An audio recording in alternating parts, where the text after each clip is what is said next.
2002 voter লিস্টে নাম আছে 282 আঞ্জাবি মোল্লা, সামিম নাম, তারবক্স মোল্লা, তারপর এপিক নাম্বার এইটা, এটা হচ্ছে সন্দেশকারী বিধানসভা। কিন্তু উনি জীবিত আছেন, ওনাকে মৃত দেখানো হয়েছে। এখানে যে ব্যক্তি আছে আপনার আকবর আলী মোল্লা, পিতার নাম হচ্ছে আপনার জামাত আলী মোল্লা, পিতাকে দেখিয়ে দিয়েছে ডেথ, মৃত দেখিয়েছে, আর ছেলেকে দেখিয়েছে কি নট ইন্ডিয়ান সিটিজেন। এরকম মৃত দেখিয়ে দিতে পারতো না, মানে এর পিতার মাধ্যমে যে লিঙ্কেজ করবে, লিঙ্ক করেছে, সেটাকেও নিয়ে দেওয়ার চেষ্টা হচ্ছে।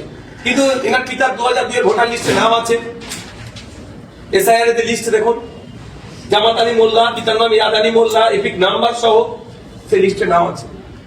আজকের দিনে যে দাঁড়িয়ে গুরুত্বপূর্ণ বিষয়টি আমি আপনাদের সামনে প্রেজেন্ট করতে চলেছি, যে ইতিমধ্যে আজকের দিনে দাঁড়িয়ে নির্বাচন কমিশনের দপ্তরে খোদ হাজির হয়েছিলেন ভাঙড়ের আইএসএফ বিধায়ক নওশাদ সিদ্দিকী, এবং তিনি কিছু ভোটারদেরকে নিয়ে সমবেত হয়েছিলেন এবং সশরীরে তিনি উপস্থিত ছিলেন এবং মিডিয়ার সামনে তিনি দেখানোর চেষ্টা করেছে একেবারে, এবং নির্বাচন কমিশনের কাছে প্রশ্ন করেছেন এইসব মানুষগুলোকে কিভাবে নির্বাচন কমিশনার ডি ভোটার বা মৃত ভোটার বা ডেথ এবং নট সিটিজেন বলে তাদেরকে আখ্যায়িত করা হয়। তারা দেখুন এখনও তারা জীবিত এবং তারা রক্ত মাংসে গড়া আমাদের সামনেই, আপনার সামনেই একেবারে চর্মচক্ষুতে লক্ষ্য করছি। তাহলে কত বড় স্ক্যাম করছে নির্বাচন কমিশনার।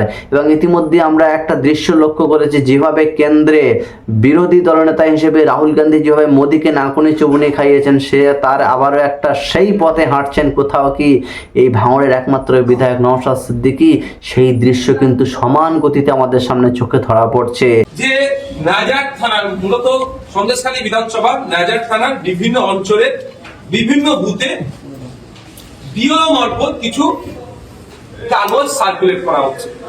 সেখানে দেখানো হচ্ছে কোন জায়গায় নাম লিখে তার পার্ট নাম্বার, সিরিয়াল নাম্বার, তার নাম, এপিক নাম্বার এবং তার সাথে সাথে নট ইন্ডিয়ান সিটিজেন লেখা দিচ্ছে, কোন জায়গায় ডেথও লেখা দেওয়া হচ্ছে। এইভাবে করা হচ্ছে, এটা মানুষ আতঙ্কিত। সেই মতো আজকে আমরা সিও স্যারের কাছে এসেছিলাম। সিও স্যারকে তিনটে আমরা প্রতীকী উদাহরণ দিয়েছি আমরা, যে দেখুন 3 জন এবং 2 জন মৃত, যে 2 জন আছে ভদ্রমহিলা আর ভদ্রলোক হচ্ছে মৃত্যু হিসাবে দেখানো হয়েছে, তাদেরকে হাজির করেছিলাম।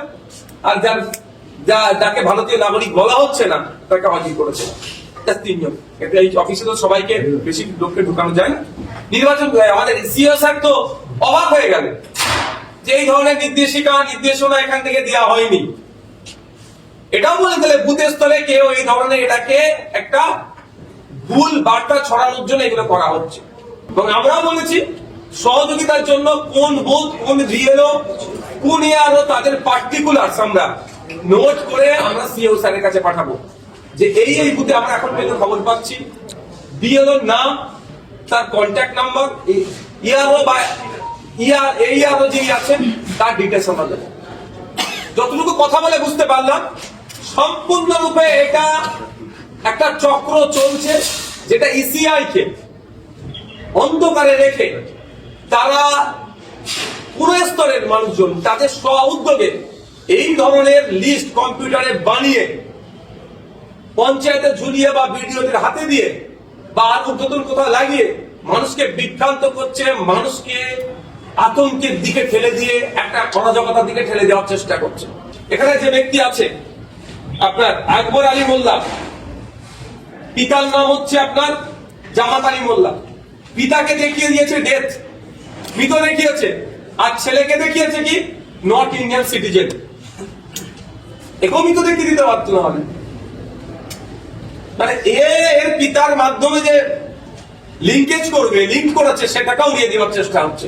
কিন্তু এনার পিতার 2002 এর ভোটার লিস্টে নাম আছে, এসআইআর এর লিস্টে দেখুন, জামাত আলী মোল্লা, পিতার নাম ইয়াদ আলী মোল্লা, এপিক নাম্বার সহ সেই লিস্টে নাম আছে। ভদ্রমহিলার নাম হচ্ছে আপনার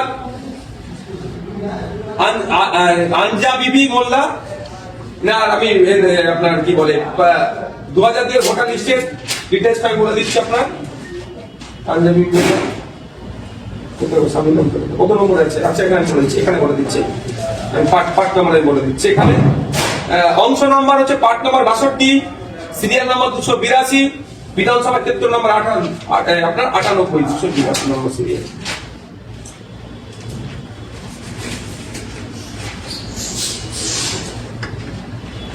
দুশো 82 নম্বর সিরিয়ালে হচ্ছে আপনার এরকম 2002 ভোটার লিস্টে নাম আছে। 282 পাঞ্জাবি মোল্লা, সামিন নাম, তার বক্স মোল্লা, তারপর এপিক নাম্বার এইটা, এটা হচ্ছে সন্দেশকারী বিধানসভা। কিন্তু ওনাকে, উনি জীবিত আছেন, ওনাকে মৃত দেখানো হয়েছে। আপনি যদি ওনার যা ডকুমেন্টস আছে এখন ওনার হচ্ছে SPHH, রেশন কার্ড থেকে শুরু করে যত রকমের ডকুমেন্টস আছে, গ্রামের মানুষ যতটুকু কালেক্ট করতে পেরেছে সেটা নিয়ে করতে পেরেছে।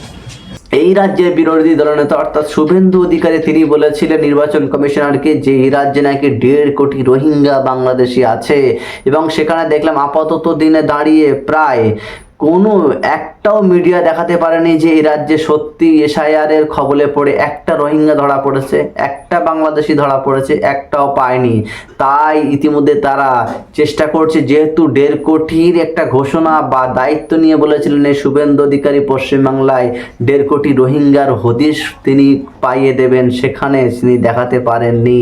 অতএব সেই 1.5 কোটির তো অঙ্ক তো মেলাতে হবে, এই জন্য তিনি চেষ্টা করছেন বা তার দল বিজেপি চেষ্টা করছে এই রাজ্যের মুসলমান যারা আজ থেকে স্বাধীনতার প্রাককাল থেকে যারা ইতিমধ্যেই রাজ্যের একজন বাসিন্দা, ভারতের নাগরিক হিসেবে যাদের পূর্বপুরুষেরা আজ পৃথিবী থেকে বিদায় নিয়েছে, পরলোক গমন করেছেন, তাদের সন্তানেরা, তাদের নাতিপুতনি যখন এ রাজ্যের রাষ্ট্রের বহুদিনের নাগরিক, তাদেরকে কিভাবে SIR এর কার্যকলাপে তাদেরকে ডি ভোটার বা নট সিটিজেনের আওতায় কিভাবে ঢুকিয়ে দেওয়ার চেষ্টা করছে SIR এর 7 নম্বর ফর্মের নাম তুলে দিয়ে।